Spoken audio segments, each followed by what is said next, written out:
Dear students, Assalamu alaikum. My name is Professor Abdul Ghafoor Naam, your physics tutor. Dear students, आज की video में हम MCQ करेंगे first year physics के, और ये है यूनिट नंबर 3। अगर आपने इससे पहले यूनिट नंबर 1 और यूनिट नंबर 2 के MCQ नहीं देखे हैं तो डिस्क्रिप्शन में जाके लिंक को क्लिक करके देख सकते हैं। तो आइए आज के यूनिट नंबर 3 यानी डायनामिक्स को स्टार्ट करते हैं और उसके MCQ का सॉल्यूशन और उनके आंसर्स को डिस्कस करते हैं। MCQ number 1, the rate of change of linear momentum of a body is called। तो rate of change of linear momentum को हम न्यूटन के सेकंड लॉ से यानी इस फार्मूले से डिफाइन करते हैं कि rate of change of linear momentum is called force. तो इसका आंसर हो गया ए यानी linear force. MCQ number 2, the term mass refers to the same physical concept as. Mass को इनर्शिया और इनर्शिया को मास कहा जाता है, यानी inertia is the direct measure of mass. दूसरे अल्फाज में मास ही दरअसल उस बॉडी का इनर्शिया होता है।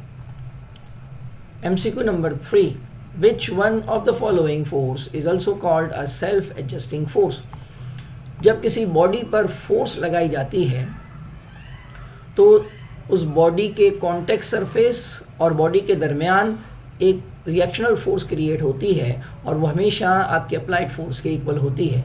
आप अपने अप्लाइड फोर्स इंक्रीज करते जाएंगे तो फोर्स ऑफ फ्रिक्शन भी बढ़ती जाएगी। एक वक्त आएगा कि फोर्स ऑफ फ्रिक्शन आपके अप्लाइड फोर्स के मैक्सिमम वैल्यू पर पहुंच जाएगी और उसको हम लिमिटिंग फ्रिक्शन कहते हैं। इसका मतलब है कि फोर्स ऑफ फ्रिक्शन एक ऐसी फ्रिक्शन है जो या तो इक्वल होती है अप्लाइड फोर्स के या उससे लेस होती है, और उस फोर्स का नाम है स्टैटिक फोर्स ऑफ फ्रिक्शन। इसका मतलब है कि force of friction self adjusting force होती है। तो इस MCQ का करेक्ट आंसर हो गया frictional force. Now MCQ number 4, the laws of motion shows the relation between. Laws of motion असल में न्यूटन के लॉ फोर्स और एक्सेलरेशन को रिलेट करते हैं।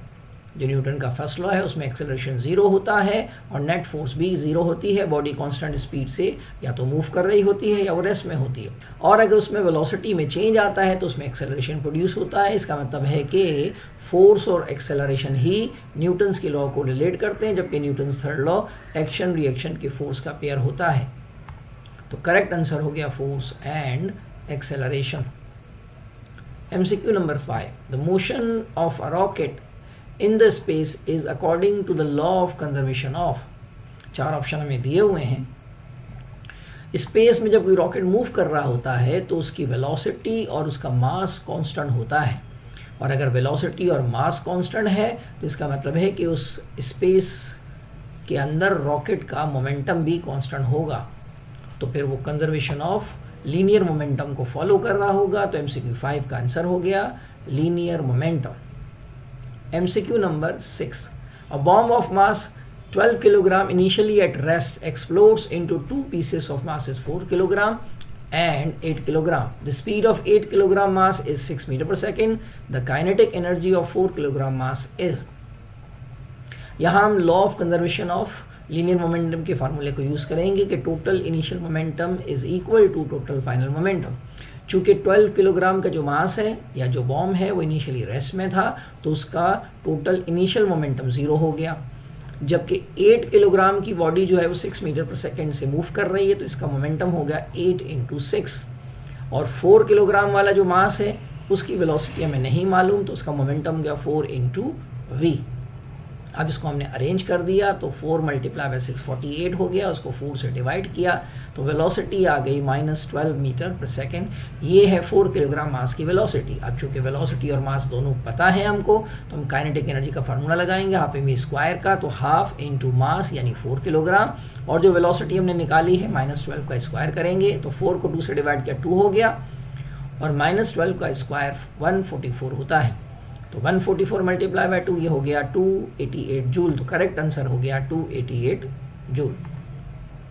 Now MCQ number 7, if momentum is increased by 20% then kinetic energy increases by. 4 option हमें given है। Momentum के इंक्रीज को हम इस फार्मूले से रिप्रेजेंट कर सकते हैं। इसकी डेरिवेशन हम किसी और शॉर्ट वीडियो में डिस्कस करेंगे। फिलहाल हम यहाँ फार्मूला यूज़ करते हैं कि किसी तरह के भी काइनेटिक एनर्जी का इंक्रीज अगर आपको मालूम करना हो और मोमेंटम का परसेंटेज में इंक्रीज दिया हो तो इस फार्मूले को आप यूज़ कर सकते हैं।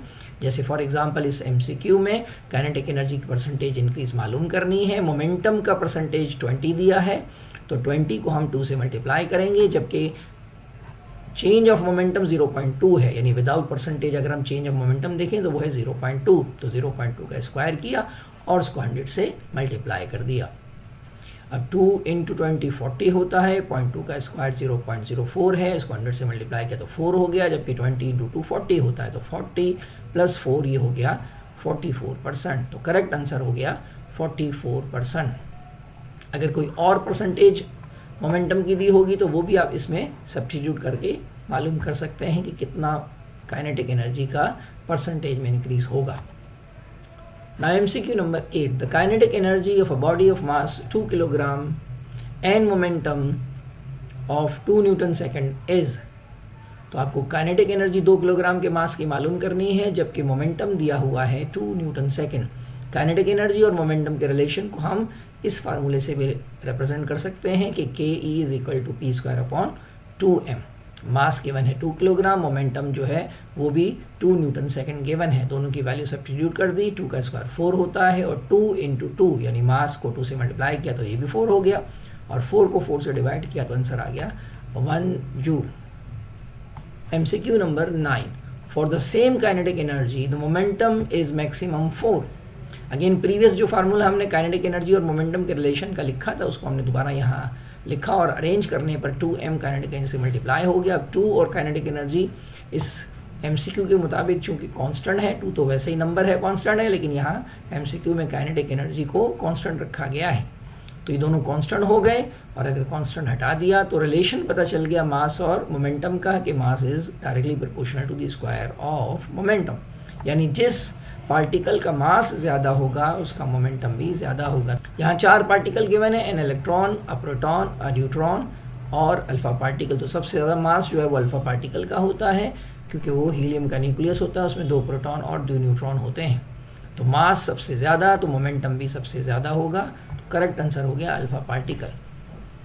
MCQ number 10, a 3 kilogram bowling ball experiences a net force of 15 Newton, what will be its acceleration। तो न्यूटन का second law F = ma use करेंगे। 15 न्यूटन की फोर्स गिवन है और 3 किलोग्राम का मास है, 15 को 3 से डिवाइड करेंगे तो एक्सेलरेशन आ जाएगा 5 मीटर/सेकेंड²। तो करेक्ट आंसर हो गया C, 5 मीटर/सेकेंड²।